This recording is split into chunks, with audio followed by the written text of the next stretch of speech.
अन्य समाचारों पर नजर કરીશું। જીપીએસસી દ્વારા 67 વિભાગ માટે ભરતીની મોટી જાહેરાત કરવામાં આવી છે। 67 વિભાગની 378 જગ્યા માટે ભરતી કરવામાં આવશે।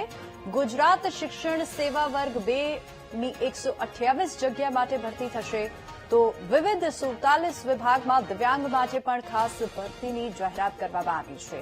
ઉમેદવારો ઓજસ વેબસાઇટ પર 13 ડિસેમ્બર સુધી ફોર્મ ભરી શકશે।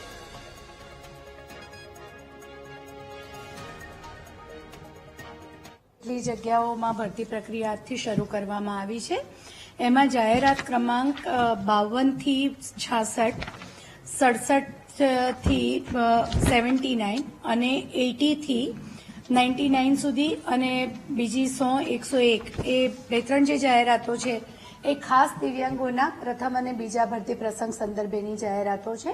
આ ફોર્મ જે ભરવાનું જે છે એ 13/12 સુધી ફોર્મ ભરવાની તારીખ છે। 15/12 સુધી ફી ભરવા માટે છેલ્લી તારીખ આપવામાં આવી છે અને આ જાહેરાતોની તારીખો અમે ટૂંક જ સમયમાં તમામ જાહેરાતો પબ્લિશ કરીશું છેક સુધીની કે અમે ક્યાં સુધીમાં આ ભરતી પ્રક્રિયા પૂર્ણ કરવા જઈ રહ્યા છીએ।